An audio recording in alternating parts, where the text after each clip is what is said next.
Magandang gabi mga kapatid. Sa lahat po ng ating mga kapatid, nakasama po natin sa live na pangangaral. Ngayon din po sa mga manonood po sa replay kaya nila o yung po mga manonood sa YouTube. Sa ating po mga kakabsat, JT Northern Luzon, na ibang B kada kayo amin kakabsat. Diha sa atong mga igsoon. Maayong gabi sa inyong tanan mga igsoon.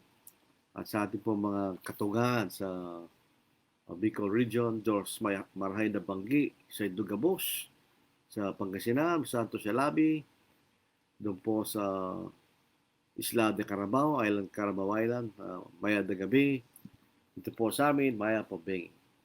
Nandito na po tayo sa ikaapat na kabanata po, aklat ng ni Daniel, ano po. Sabi nga po na sa mga nakaraang pag-aaral po natin, itong si Daniel at sa kanyang maagang edad, sa teenager po yan, siya naging alipin sa lupay ng Babylon. At siya mga napili sa mga kabataan na sasanayin upang maglingkod sa kay Nebuchadnezzar. At later on, ito po ay naging pangunahin sa kaharian po ni Nebuchadnezzar. Ito po sa ikaapat na kabanata, si Nebuchadnezzar po ay, ito po ang kanyang pangalawang panaginip kung tayo nagkakamali. Yung unang panaginip niya ay doon po sa isang malaking larawan nakita niya. Ano po? Na ang ulo po ay ulo ng ginto. Yung kanyang dibdib at kamay ay gawa ng pilak o silver at ang kanyang tiyan at kanyang mga binti ay gawa ng bronze at ang kanyang mga paa ay gawa po ng bakal na may halong putik o clay. Yun po kanyang panaginip sa Daniel chapter 2 verses 36 to verse 43.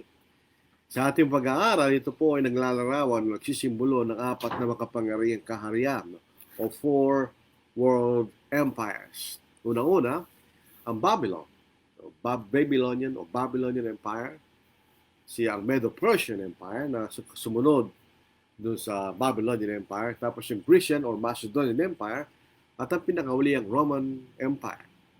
At dito po sa pinakaapat na kaharian ay may tatatayang kaharian ng Panginoon. Ito po ay itong mga ilarawan na ito, malaking sinira po ito isang malaking bato o isang maliit na bato na hindi ginawa ng kamay. Ito yung nagre-represent ng kapangyarihan po ng Diyos.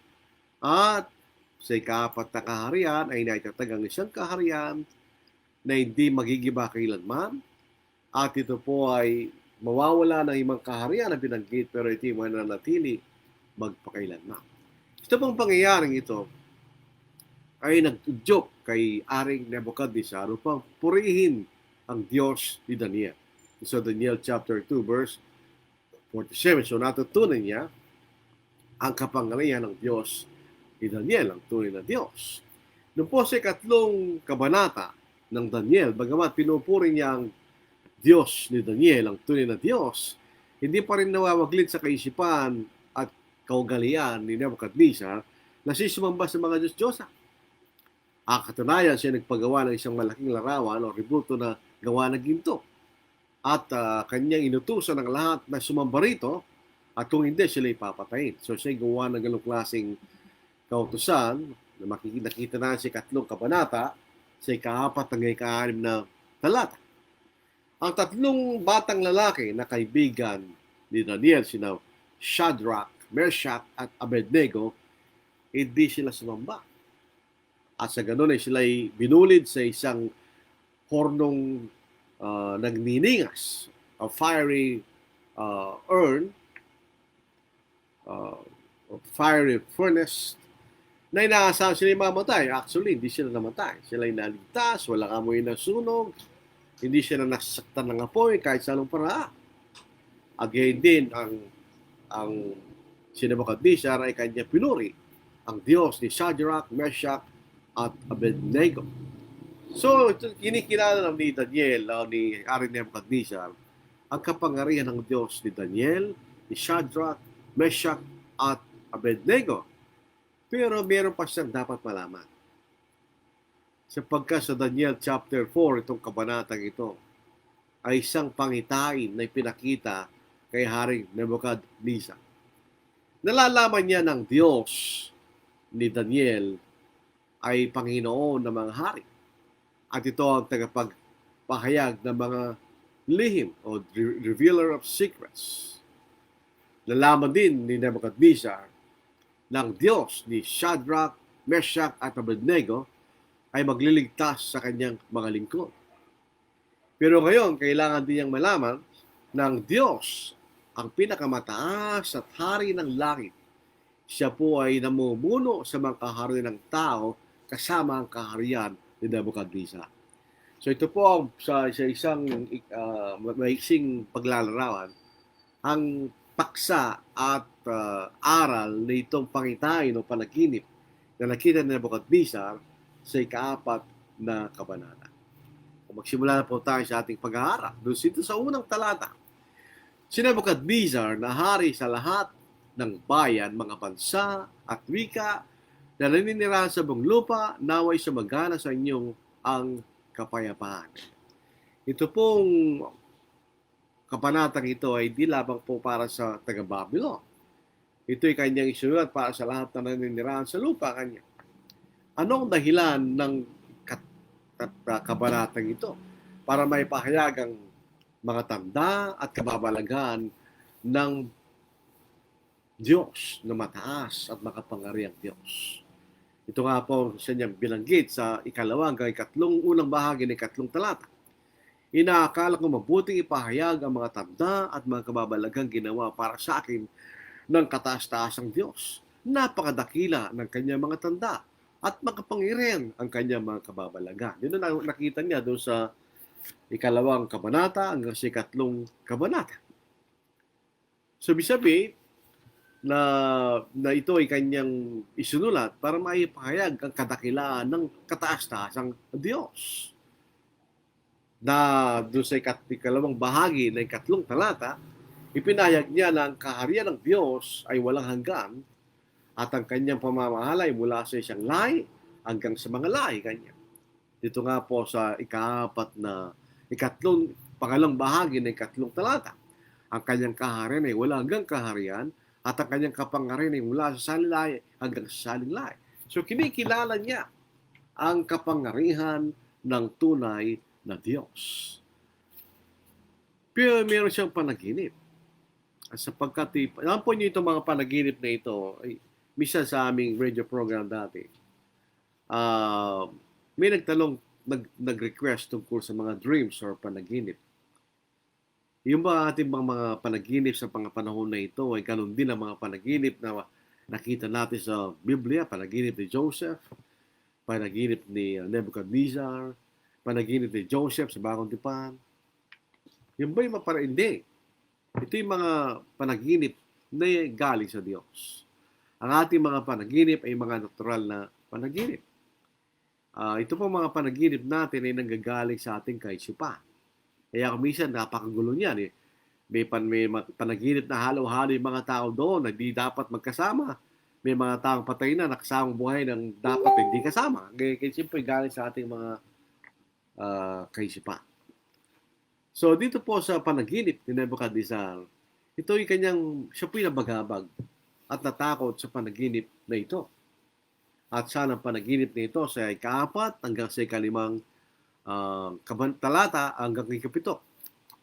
Ako si Nebuchadnezzar ay nagpapahinga sa aking bahay. Alam po ba niyo ang Babylon ay may tinatawag na Hanging Gardens of Babylon. Yan po ay isa sa mga 7 wonders of the ancient world. Kaya yun po ay Hanging Gardens of Babylon. Napakagandang din na yun. Doon ang palasyo ni Nebuchadnezzar. Ako si Nebuchadnezzar ay nagpapahinga sa aking bahay at namumuhay ng sagana sa aking palasyo sapagkat siya hari. Ako'y nakakita ng isang panaginip na tumakot sa akin. Aba ako'y nakahiga sa aking higaan, ang mga guni-guni at ang mga pangitain ay bumagabag sa akin.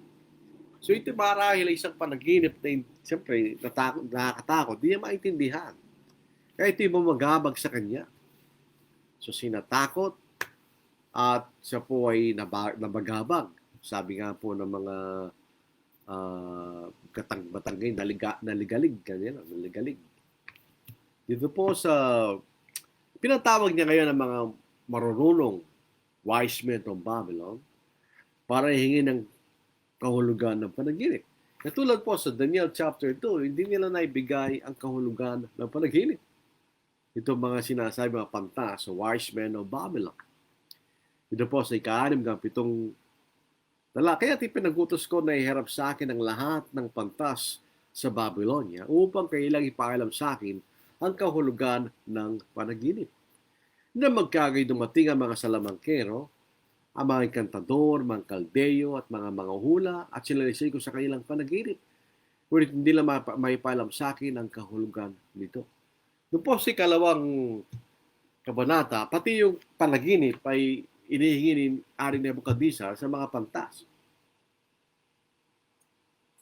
Hindi lamang sa hindi nila ibigay panaginip, siyempre hindi nila ibigay kahulugan. Pero sa pagkakataon na ito, hiningi lamang niya ang kahulugan ng panaginip niya sapagkat yun ay tunay na nagbigay ng ligalig o pagbagabag at takot sa kanya.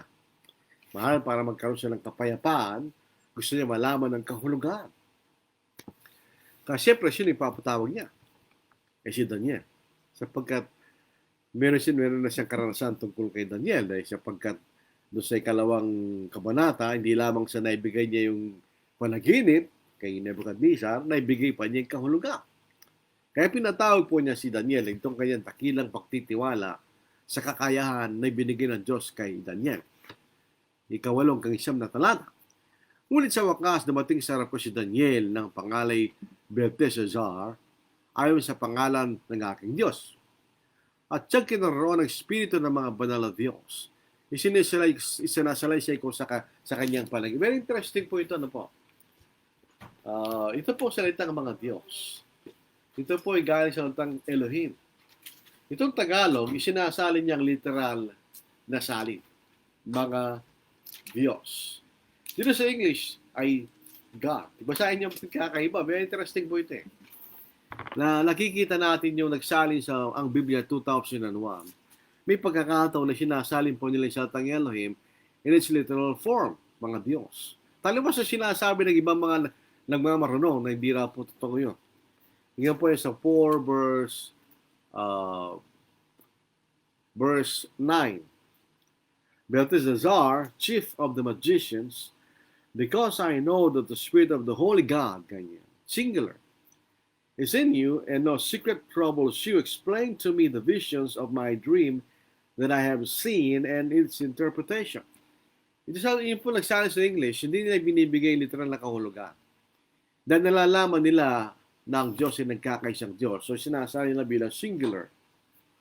Pero ito sa Tagalog, ito sinabi nila sa literal na paraan. Kaya sabi niya, ngunit sa wakas dumating sa harap ko si Daniel ng pangalay Belteshazzar ay sa pangalan ng aking Diyos at siya kinoroon ng espiritu ng mga banal na Diyos. At silaysay ko sa kanya ang panaginip. Kailangan nating ganawain na yung mga banal na Diyos ay nagkakaisang Diyos. Yan ang ating Panginoon, yan ang Espiritu Santo at yan ang Ama. Although in the Old Testament, di sila binabanggit bilang Ama at Anak, bagamat ang Espiritu Santo ay binabanggit na. So may binanggit po rito mga salamangkero. Belteshazzar na puno ng mga salamangkero. Sa English, Belteshazzar, chief of the magicians. As ito pong sinaliksik ko po sa Smith Bible Dictionary, itong sabi ni Smith, magic is the science or practice of evoking spirits or educing the occult powers of nature to produce effects apparently supernatural. It formed an essential element in many ancient religions, especially among the Persians, Chaldeans, and Egyptians.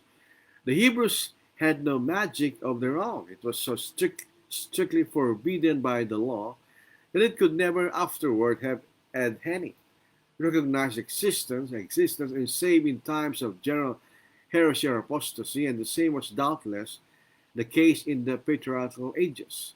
The magical practices which obtained among the Hebrews were therefore borrowed from the nations around. From the first entrance into the land of promise Until the destruction of Jerusalem, we have constant glimpses of magic practiced in secret or resorted to not alone by the common, but also as the great. It is distinctive characteristic of the Bible that from the first to last it warrants no such trust or dread. Laban attached a great value to and was in the habit of consulting images. The Apostle Genesis chapter 31 verse 30, Genesis chapter 31 verse 32. During the plagues in Egypt, the magicians appeared. Exodus chapter 7:11, Exodus chapter 8 verse 18, Exodus chapter 8 verse 19. Balaam also practiced magic. Numbers chapter 22 verse 7. Saul consulted the witch of Endor. An examination of the various notices of magic in the Bible gives this general result. They do not act, far as can be understood, one state positively that any but elusive results were produced by magical rites. Even the magicians of Egypt could imitate the plague sent to Moses only so long as they had previous notice and time to prepare. The time Moses sent the plague unannounced, the magicians failed. They did so with their enchantment, but in vain.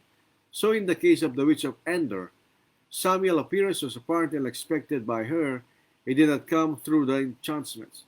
The scriptures therefore afford no evidence that man can gain supernatural powers to use at his will. This consequence goes some way towards showing that we may conclude that there is no such thing as real magic, but for although it is dangerous to reason on negative evidence, yet in a case of this kind, it is especially strong.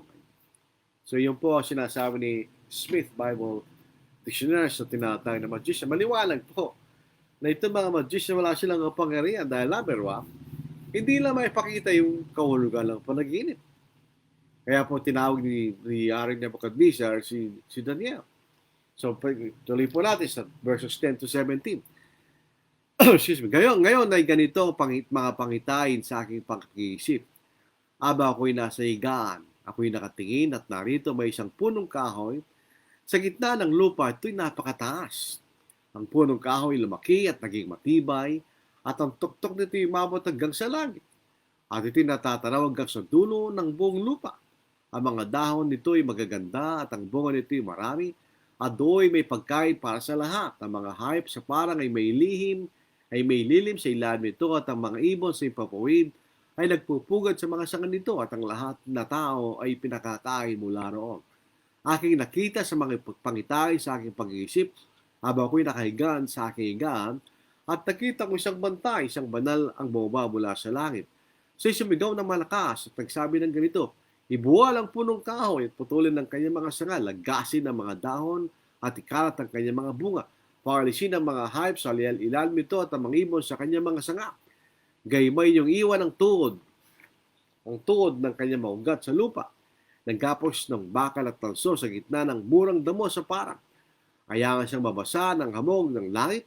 Ayagan siyang makasama ng mga hayop sa damo ng lupa. Ayagan kanyang kaisipan na pusong tao ay mapalitan at puso ng hayop ang ibigay sa kanya. At ayagan ang mga pitong mga panahon ay lumipas sa kanya. Ang hatol na ito ay sa pamagitan ng utos ng mga bantay, ang pasay sa pamamagitan ng salita ng mga banal, upang malaman ng mga may buhay ng katastaasan na namumulong sa kaharan ng mga tao, at ibinibigay niya ito sa kaninamang kanyang naisin, at pinamumulan niya rito ang pinakmababa sa mga tao kanya. So ito ang panaginip ni Nebuchadnezzar, isang alaman sa gitna ng lupa, ng taas ay nakarating alas sa langit. At meron isang banal na bantay na sinabi na ito'y putulin at iwanan lamang po yung para bagang bahagi sa ilalim at tugat, at ito ay taliin ng bakal at tanso, at ito po ay mababasa ng hamog na galing sa langit, at ito po ay manginginain kasama ng mga hayop sa lupa, at ang kanyang kaisipan ay mag-iiba mula sa kaisipan ng isang tao patungo sa kaisipan ng isang hayop, at pitong panahon, maaaring 7 taon, ang lilipat sa kanya.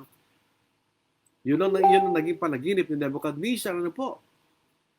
At upang makilala ng kataas-taasan na mumulong sa mga kaharian ng mga tao na ito ibibigay, kung kanino ito ibibigay, at ito ibibigay kahit sa pinakamababa sa mga tao. So ito po ay pinakilala niya kay Daniel dahil sa kanyang pagtitiwala sa kakayahan ni Daniel, dahil sa kanyang paniniwala sa kay Daniel, ang Espiritu ng Diyos, na makapagbibigay ng kahulugan ng panaginip na ito. So dito po sa ikalabing-walong talata.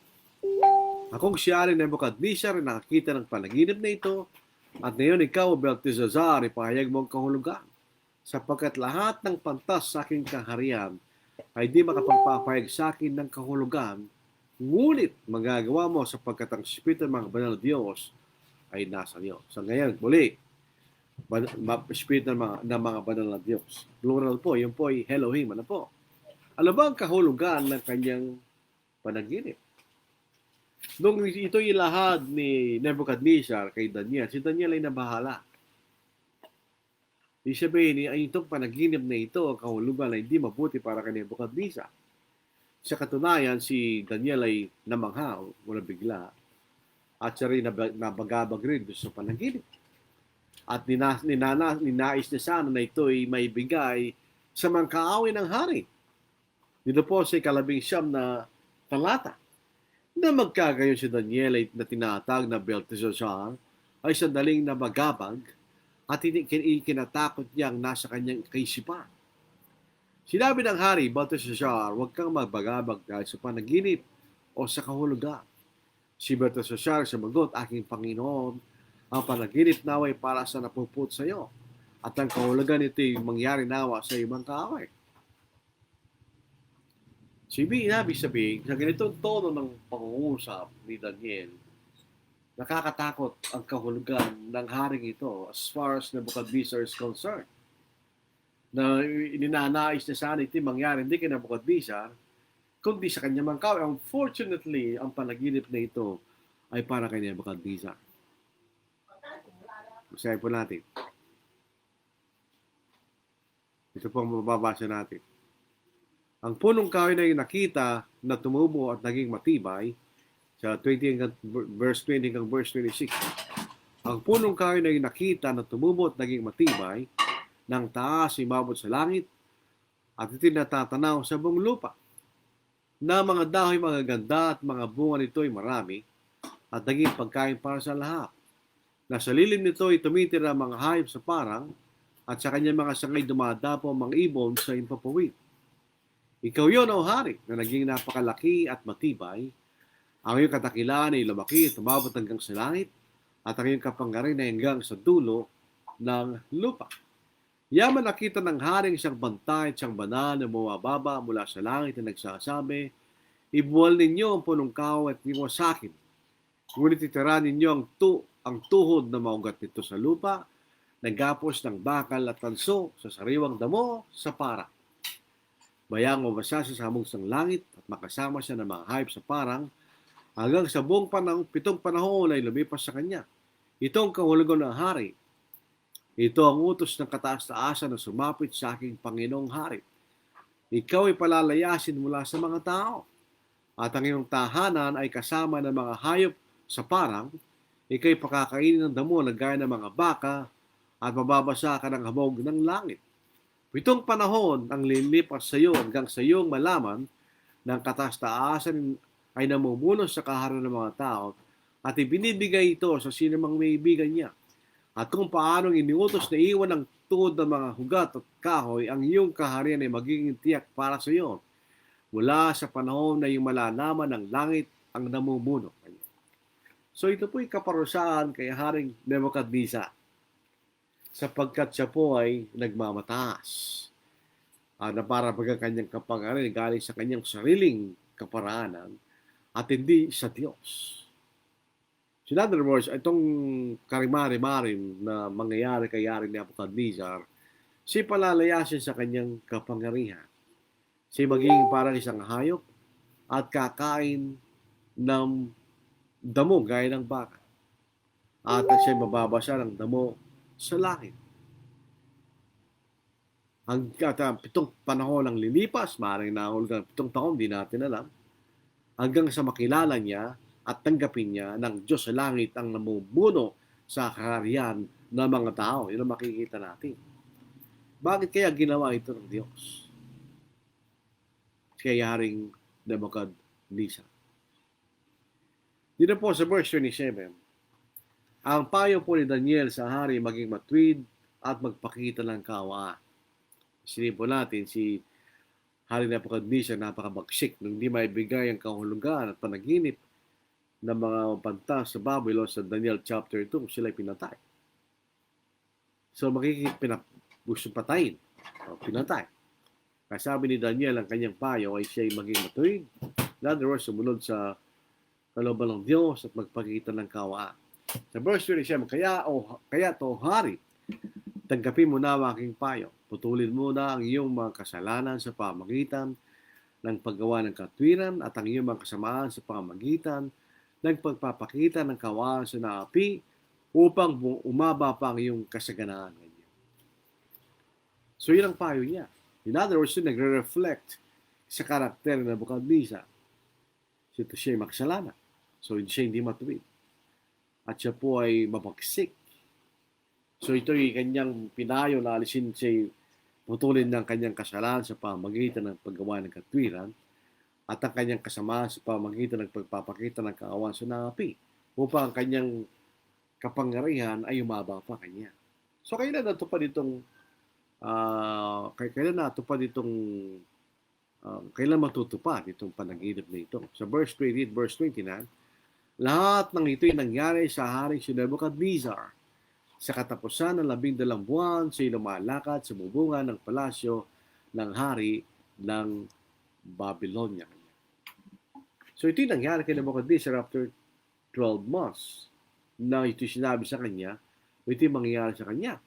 Habang lumalakad sa bubungan ng palasyo, ano ang ginagawa niya? Siya'y nagyayabang tungkol sa kanyang kapangyarihan at tungkol sa kanyang kataasan. The king was boasting about his power and majesty. Dito po sa Daniel chapter 4, 30 to verse 32. Pagkatapos ng payo ni Daniel, ay gayon pa rin ang karakter ni Haring Nebuchadnezzar. Nagsalita ang hari at sinabi, hindi ba ito ang dakilang Babylonia na aking itinayo sa pamagitan ng lakas ng aking kapangyarihan bilang tahan ng hari at para sa kalulatian ng aking kadakilaan? Samantalang ang mga salita ay nasa bibig pa ng hari, may isang tinig na nanggaling sa langit. O Haring Nebuchadnezzar, sa iyo pinapahayag ang kaharian ay umalis na sa iyo. Ika'y palalayasin sa mga tao, ang iyong tirahan ay kasama ng mga hayop sa parang, ika'y pakakainin ng damo ng gaya ng mga baka at 7 panahon ang daraan sa iyo, hanggang sa iyong kilalanin ng kataas-taasan na namumulong sa kanilang mga tao at ibinibigay niya ito sa sinumang kanyang naising. So habang siya nagmamalaki tungkol sa kanyang katakilan at kapangyarihan, itong tinig na ito galing sa langit ay pumunta sa kanya na siya'y na matutupad yung kahulugan ng kanyang panaginip. Siya'y palalayasin sa mga tao at matatanggal ang kanyang kapangyarihan, siya'y magiging parang siyang hayop, ang kanyang kaisipan na parang hayop, siya'y kakain ng mga damo katulad ng baka hanggang sa lumipas ang 7 panahon. Maybe 7 years. Sa oras na yun, siya ay pinalayas sa Daniel chapter 4 verse 33. Kaya agad natupad ang salita tungkol kay Nebuchadnezzar, siya ay pinalayas mula sa mga tao at kumain ng damo ng gaya ng mga baka at ang kanyang katawan ay nabasa sa bag ng langit hanggang sa kanyang buhok ay lumago na kasinghaba ng balahibo ng mga agila at ang kanyang mga ko'y gaya lang sa mga ibon. So siya laging parang isang hayop. Makita natin. Ano ang nangyari doon? Yun ang panaginip niya. Yun ay kaparusahan sa kanyang kahambugan, sa kanyang kapangyarihan, kadakilaan. At hindi niya kinikilala na yung kapangyarihan na ito galing sa Diyos. So binibigyan siya ng aral ng Diyos. Katulad ng tinik sa laman ni Apostle Paul, yan po yung binigay ng Diyos upang parang pangalaala sa kanya na huwag siya maging hambog dahil sa karamihan ng pahayag. So si Pablo katulad natin, may siya tendency magmayabang dahil sa mga bagay na kanyang ginagawa. So binigyan siya ng tinig. Na hindi ito galing sa Diyos, ito galing kay Satanas. Upang ipaalala sa kanya na hindi siya dapat maging hambog at siya umasa sa Diyos. So dito po sa 34, 35 ng talatang ito, basahin natin, kabanata. At sa katapusan ng panahong iyon, akong si Nebuchadnezzar ay nagtaas na aking paningin sa langit at aking katinuanin ng balik sa akin, aking pinuri katas-taasan at aking pinuri at pinarangalan siya na natububuhay magpakailanman. Sapagkat ang kanyang kapangyarihan ay walang hanggang kapangyarihan at ang kanyang kaharian ay natili sa salit-saling lahi. Ang lahat na nanira sa lupa ay binibilang na wala at ang kanyang ginagawa ay ayon sa kanyang kalooban sa bulang langit at sa mga nananahan sa lupa. Wala makakadlang sa kanyang kamay o makapagsasabi sa kanya anong ginagawa mo. So finally, dahil po sa pangyayaring ito, siya nagpumbaba at kinilala niya ang kapangyarihan ng kataas-taasang Diyos. At pinuri niya at pinarangkalan siya sa nabubuhay magpakailanman sa wala hanggang Diyos. At last, kinilala niya na siya ay namumuno sa lahat ng kaharian. Ang kaharian po ng Babylon ay di natapos sa Haring Nebuchadnezzar. So nagpatuloy ang kanyang pagiging hari. Katulad ng sinabi ni Haring Daniel o ni Propeta Daniel, ano po, na kung siya magbabago, ang kanyang kasaganahan ay magpapatuloy kanya. Ang kaharian ay tinatapos,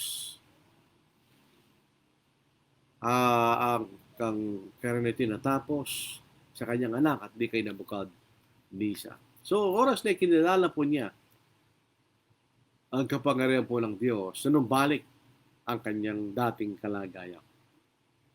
At sa oras na balik sa akin ang katinuan at ang aking kadakilan, kamahalan ay binalik sa akin para sa kalalatian ng aking kaharian. Inanap ako ng aking mga tagapagpayo at ng mga malikang tao. At ako'y muling nilagay sa aking kaharian. Ito pang kadakilan na naparagdag sa akin. Ngayon ako'y si Nebuchadnezzar, nagpupuri at nagubunyi at nagpaparangal sa hari sang langit. Sapagkat ang lahat niyang gawa ay katotohanan at ang kanyang mga pamamaraan ay makatarungan. At kaya niyang ibaba ang lumalakad na may kapananawan. So ito po yung mapapakita na si Haring Nebuchadnezzar nang siya balik sa kanyang kapangyarihan ay pakita ng magpapakumbaba at kinilala niyang kataas at kapangyarihan at karangalan ng makapangyarihang Diyos.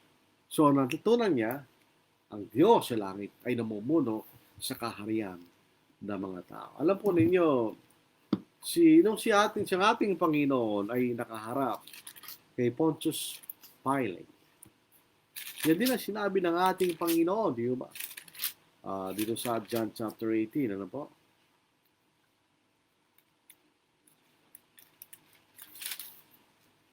Dito po, ano po?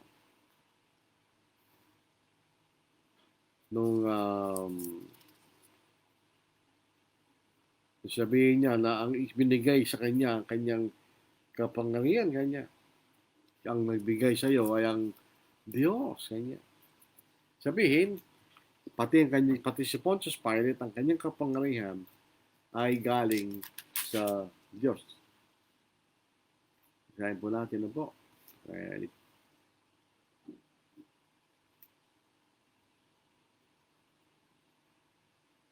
Hindi ko makita yung talata. Pero yun ay sinabi sa kanya. Ng Diyos kay Haring. Ito po, sa verse 19:11. Kay Pontius Pilate. Then Jesus answered, you could have no power at all against me unless it has been given you from above. Therefore, the one who delivered me to you as the greater sin. So, kapangyarihan sa taas. Katulad ng kapangyarihan ng lahat ng mga hari. So, ano po ang point ng panaginip na ito at ang katuparan? Ito po ay bilanggit ng ilang beses sa kapitulo. Sa chapter 4, verse 17, pinahig mismo yung panaginip. Sa chapter 4, 25, 26, pinigay yung kahulugan ng panaginip. At sa chapter 4, verse 32, ibinigay kung kailan mangyayari itong panaginip na ito. At sinabi rin ito ni Nebuchadnezzar nang siya nabalik sa kanyang katinuan na niyo na ang hari ng langit ay katotohanan at katwiran. At sino man na magpapakumbaba sa kanya ay pwede niyang pababain yaw naglalakad sa kapalaluan. Ngayon, natutunan ni Hari Nabukadnezar na ang pinakataas-taas ng Diyos ay namumuno sa kaharian ng mga tao. So, yun po makikita nating aral dito sa kapitulong ito, mga kabanata. Ang pamanguna ng Diyos ay sa lahat ng kaharian ng mga tao. At sa kasalukuyang panahon, si Kristo ay naghahari bilang isang hari. Hindi katulad sinasabi ng mga premillennialist ng Panginoong Diyos ng ating Panginoon Kristo, hindi pa naghahari. Siya naghahari. Siya po ay lahat ng kapangyarihan na bigay sa Kanya sa Matthew chapter 28 verse 18. Siya pito'y pinahayag pagkatapos ng Kanyang pagpunta sa langit. Siya tinawag na hari ng mga hari, Panginoon ng mga Panginoon. Ito yung naituro ng mga apostol. Siya hari ng mga hari, Panginoon ng Panginoon. Ang ating Panginoon nga ay naghahari sa kaharian ng mga tao. Dito sa Psalm chapter 2, babasahin natin. Pumunta tayo sa Psalm chapter 2. Ano po? Basahin po natin sa aking Biblia. Sa New King James Version. Ito. Sa Psalm chapter 2, dun sa unang tatlong kabanata, ito po yung attempt na mga bansa na itakwil ang ating Panginoon. Why do the nations rage, or Gentiles, and the people plot a vain thing? The kings of the earth set themselves, and the rulers take counsel together against the Lord and against His anointed, saying, let us break their bonds in pieces and cast away their cords from us.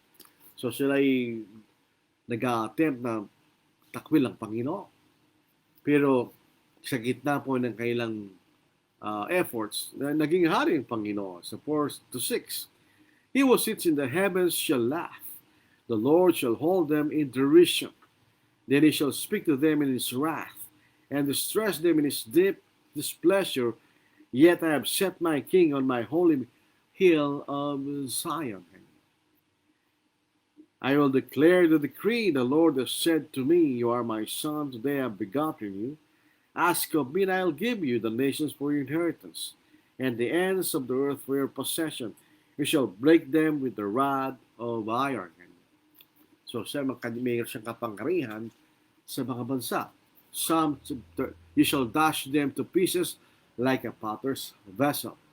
So 10-12, now therefore be wise, O kings, be instructed, you judges of the earth. Serve the Lord with fear and rejoice with trembling. Kiss the Son, lest He be angry and you perish in the way, when His wrath is kindled but a little. Blessed are those who put their trust in Him. So, kailangan ibigay ito mga hari, ito mga judge, ang kailang maglingkod sila sa Panginoon. Otherwise, magagalit ang Panginoon. Sa Psalm 110, sinasabi sa atin ang pamumuno ng Panginoon ay sa gitna ng kanyang mga kaaway. Christ rule in the midst of His enemies. Basahin natin ang Psalm 110 verses 1-2.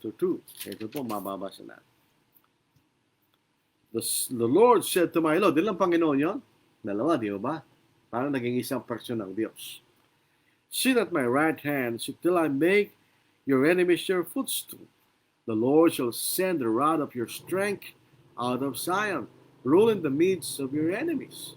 Ika'y mamumula sa gitna ng iyong kaaway kanya. Your people shall be volunteers in the day of your power, in the beauties of holiness from the womb of the moon. Teka, pumunta muna tayo doon. Sabi dito, your people shall be volunteers. Mga mangangaral, mag-ingat kayo sa pangangaral. Huwag kayo mamilit. Huwag niyong pilitin yung taong ayaw niya. Sapagkat ang maliligtas lamang yung yung mga taong gustong maligtas. Sapagkat ang maglilingkod sa Panginoon ay mga volunteers. Hindi pinili. Huwag natin pilitin ang tao kung ayaw niya maligtas. Bahala siya sa buhay niya. Ang maliligtas lamang ay gusto maligtas. In the day of your power, in the beauties of holiness from the womb of the morning, ye have the dew of your youth. The Lord has sworn, and He will not relent. You are a priest forever, according to the order of Melchizedek. So say, hari. si makapangyarihang hari.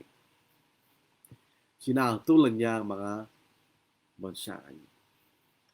At ito pong gawa, chapter 2, 32-36, ang mga talatang ito ay ang ating natupad sa ating Panginoon. Dito po sa 2:32-36.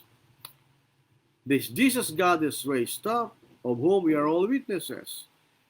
Therefore be exalted to the right hand of God, that having received from the Father the promise of the Holy Spirit, he poured out this which you now see and hear. For David did not ascend into the heavens, but he says himself, the Lord said to my Lord, sit at my right hand, till I make your enemies your footstool. Therefore let all the house of Israel know assuredly that God has made this Jesus, whom you crucified, both Lord and Christ. So ito po ang makapangyarihang hari na naghahari sa kanya walang hanggang kaharian. So ang ating Panginoon po ay naghahari sa gitna ng kanyang mga kaaway. He rules in the midst of the kingdoms of men.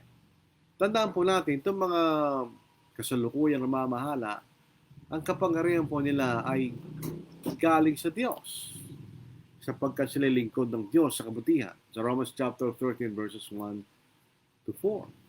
Kaya kinakailangan nating kaya bakit tayo numutusang manalangin sa mga nasa kapangyarihan upang ang kapayapaan ay manatili, maliban lamang kung Diyos sa pamamagitan ng Panginoon ang magpapangyari tungkol sa bagay nito. Ito'y nagpapatunay ng Panginoon ay may kapangyarihan sa gitna ng mga kaharian ng mga tao. So, 1 Timothy chapter 2. Ipinapanalangin natin ng mga hari. Basahin po natin. Therefore I exhort, first of all, that supplications, prayers, intercessions, and giving of thanks be made for all men, for kings, and all who are in authority, sapagkat di lahat ng nasa kapangyarihan tinatawag na hari, that we may lead a quiet and peaceable life in all godliness and reverence. Ganyan. So, ibig sabihin, makikita po natin, meron magagawa ang Panginoon sa mga namamahala. Upang ang mga Kristiyano po ay manatiling mabuhay sa kapayapaan at katiwasayan, manatili tayo maglingkod sa ating Panginoon. So ito po ang ating pag-aaral po sa gabing ito, mga kapatid. Ang Panginoon ay namamahala sa gitna ng mga tao. Meron pong tanong, punta po tayo sa tanong, ibig po bang sabihin na sumamba rin si Nebuchadnezzar sa Diyos? Maaari. Kasi kanyang kinilala ang kapangyarihan ng Diyos. Maaaring inalis na niya ang pagsambay sa mga Diyos. Kaya sino natiling hari? Di ba ang payo sa kanya ni Daniel, kung titignan natin, ang payo po ni Daniel sa kanya ay tumigil na sa kanyang kasalanan sa pamamagitan ng paggawa ng katwiran at sa kanyang kasamaan sa pamamagitan ng pagpapakita ng awa sa mga naapigan niya. So yun ay kanyang ginawa nung siya nanatili sa kanyang katinuan at ang kanyang kapangyarihan nanatili. Sa ikalimang kabanata ng aklat na ito ni Daniel, doon natin makikita ng kaharian ng mga Babylon ay natapos hindi sa panahon ni Hari Nebuchadnezzar, kundi sa panahon ng kanyang anak, si Belshazzar. Hindi po kaya Hari Nebuchadnezzar. So marahil, there's a great possibility na si Nebuchadnezzar ay sumamba sa Diyos at natiling naglingkod sa Diyos. At meron din po tayo necessary inference. Ito mga tao rito, meron silang alam tungkol sa ating kapanganakan ng Panginoon. Dahil paano sila pumalik, yung wise men galing sa silangan, from the east, nandun ang Babylon, nandun din ang Persia. Paano nalaman ang kapanganakan ng Panginoon? Paano nalaman yung tandang yun? So, makikita natin, mayroong kaalaman na naibigay sa kanila, di ba? Otherwise, paano nila malalaman yun tungkol sa panganakan ng ating Panginoon? Punta tayo sa Matthew chapter 2, po, makikita niyo. Itong mga tao ito, hindi sila mga Hudyo. Sila mga hentil. Galing sila yung mga wise men. Palagi natin nababasa dito sa aklat po ni Daniel, sabi dito, So Matthew chapter 2. Now after Jesus was born in Bethlehem of Judea in the days of Herod the king, behold, wise men from the east came to Jerusalem, saying, where is the he who has been born king of the Jews? For we have seen his star in the east and have come to worship him. Paano nalaman nyo? Sa marami siguro ay may mga taong kumikilala sa Diyos sa lupain ng Babylon. Kaya ganun po makikita natin. Maganda pong tanong. Salamat sa tanong ni Sister Jing. Punta po tayo sa ating mga bumati po sa ating katulad po ng dati. Oljan Ocampo, good evening po. Arno Dasilo, gandang gabi po sa lahat. Roel Arcalas, na ibang gabi, tayo amin mga classmate. Kanya. Sabi niya, magandang gabi sa ating lahat, mga kamag-aral, classmate. June Bautista, good evening. Jojo Campo, good evening po sa lahat. Ito po si kapatid ni Jo, ama po ito ni Oljan. Siya po yung panganay na anak ng nasirang si Sister Linda Campo na nailibing po ng Sabado na po. Kennedy Piligang Paul, good evening po sa lahat ng mga kapatid. Leonita Torreliza, Naibang Arabi, Katakayan, Kaabsat, magandang gabi sa inyo lahat mga kapatid. Eleazar, Bengan, Diyos Marahay na Banggi, magandang gabi kanya. Dante P. Floresca, good evening po. Ron Mariano de Guzman, maayong gabi sa tanan. Ingat po tayo lahat in Jesus' name. Nita Villamin, maayong gabi sa maayong gabi. Maayong gabi sa tanan. Yun po ang uling pagbati. Wala tayo nakitang tanong. Maliban lang po kay Sister Jane. Po. Siya nag-take, hindi po nilagay sa comment section. So yun po ang ating pag-aaral po. Doon po sa ikalimang kabanata nitong aklat po ni Daniel, dito natin nakita yung hula sa pagbagsak ng kaharian ng mga Babylon. Tapos doon sa Daniel chapter 6, makikita na po natin yung mga Medo-Persian. Sila na po ang namumuno. Bagamat hindi po ito tuloy-tuloy na po ito. Si Darius, Santos Cyrus, makikita po natin. Pero meron din para bagang pagbabalik sa panahon Babylon, mga panaginip sa panahon na yun. Ito inulit sa chapter 8, chapter 9. Makita na. Yun po mga mahihirap ng bahagi, especially in chapter 9. Sa pinakamahirap bahagi, actually hindi rin. Kung makikita na yung context, madali natin maintindihan yun. Yun lang po, sabi nga po ni Brother Ron Halbrook, context is everything. Ganyan. Kung makikita natin ang context, madali rin po na makikita rin po natin ang kahulugan. Ngayon po, tayo po ay medyo nagagala dahil sa parang medyo matimasay ang kalagayan, medyo nababawas po ang kaso ng mga tao na infect with COVID. Wala tayong nababalitaan na namamatay sa COVID. Pero meron naman pong bagong variant. Ito yung Omicron. Ito pong Omicron, ito po yung short O na Greek alphabet. Yung long O, yan ang omega. Yan ang final letter of Greek alphabet. Yan ay O. Itong Omicron, O. Yun. Kumbaga, kung halimbawa, salitang moon, yun ay long O. Ano po? Yun ay, kung lalagay mo po sa Greek yan, yun ay omega. Pero yung Omicron, ito ay short O. Long. Song. Yan. Omicron yun sa Greek. Yung O na yun. Pero pagka long O, halimbawa, moon, yun po ay omega. Yan ang long O. Dalawa po yung dalawa yung O nila. Ganon din po yung letter E. Pag epsilon, yan yung short E. Pag yung nu, yan ay long E. So, mas specific po mga vowels sa Greek. Sa English, ganon din. Kaya lang, kailangan mo maintindihan iba-ibang vowel sound ng English language. Ano po? Pero doon sa Greek, separate na yung mga vowels. Ginawa ng titik, malalam kung ito yung short E, short O, long O. So ito po yung Omicron.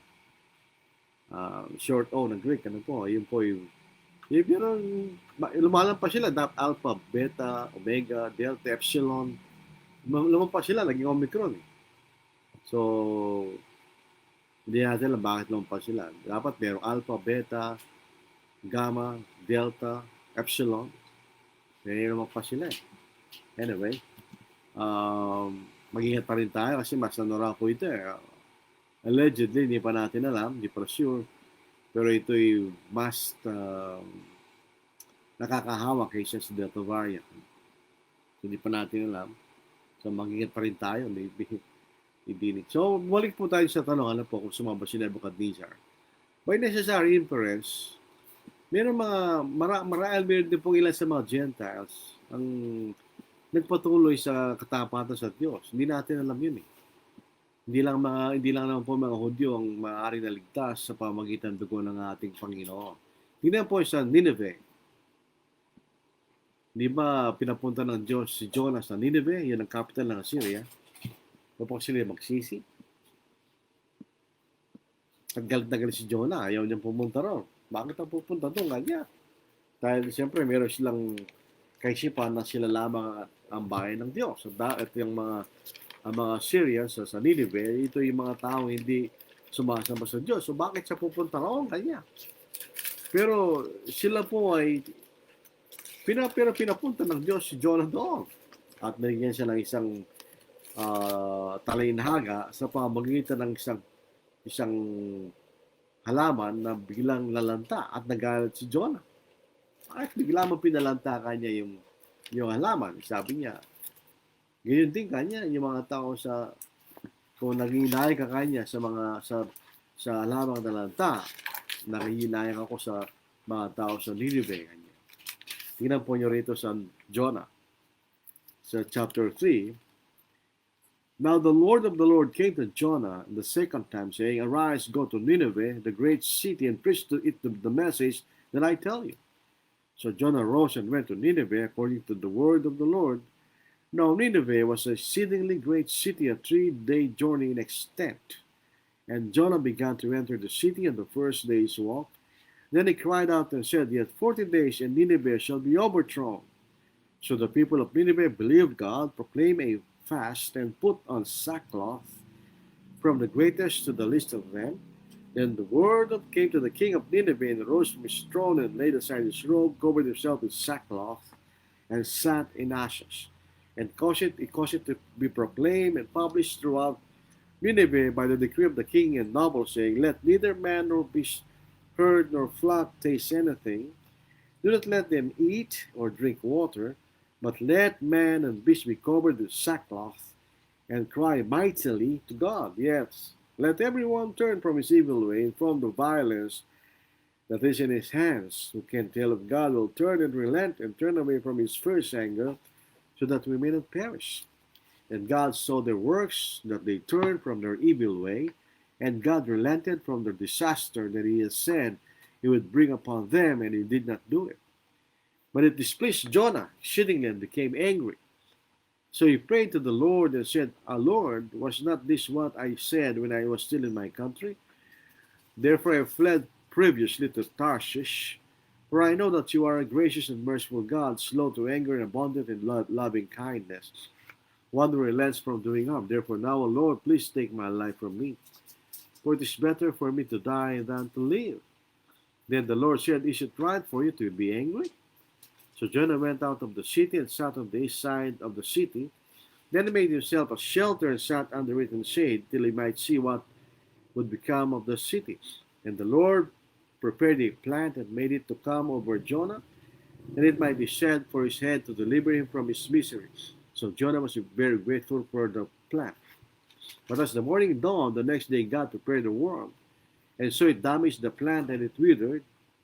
And it happened when the sun rose, God prepared a vehement east wind, and the sun beat on Jonah. Tingnan po niyo itong east wind na ito. Ano po? Kahit po sa atin, sa Pilipinas, pag sinabing easterlies, ito nagdadala ng mainit na hangin. Ito rin po, east wind, ito nagdadala ng mainit na hangin. And it happened when the sun rose, that God prepared a vehement east wind, and the sun beat on Jonah's head, so that he grew faint. Then he wished death for himself and said, It's better for me to die than to live. Then God said to Jonah, Is it right for you to be angry about the plant? And he said, is it right for me to be angry even to death? It is right for me to be angry even to death. But the Lord said, you have had pity on the plant for which you have not labored, nor made it grow, which came up in the night, in a night, and perished in a night. And should I not pity Nineveh, that great city in which are more than 120,000 persons who cannot discern between their right hand and their left, and much livestock? So probably meron din mga hentil na naging tapat sa Diyos. And they were saved by the blood of Christ. So ito po ang ating pag-aaral sa gabing ito. Sa tulad po ng dati, tayo po ay maghihiwalay sa pamamagitan ng maikling panalangin. Amang banal, kayo po ay nagagalang, nagpapasalamat araw-araw sa inyong sa karagdagan ng buhay na binibigyan mo sa amin, sa lahat ng biyayang binibigyan mo sa amin. At sa kaligtasan na yung binigay sa amin sa pamamagitan ng aming pagtalima sa Ebanghelyo ng aming Panginoon, na ito'y naging posible dahil sa kamatayan niya sa krus at pagkabuhay na muli mula sa mga patay. Nawa Ama ay patuloy ang biyaya sa amin, at nawa ang liwanag ng iyong salita ay manatili po sa amin, sa aming buhay, ito manatiling direksyon sa aming buhay, patungo sa inyo, Diyos, pagdating ng aming Panginoon. Patawarin mo kami sa iyong mga kakasala. Dinadalangin namin ang pamilya Nathan Cahigas na ngayong pong araw na ito, inilibig ang kanyang mga labi.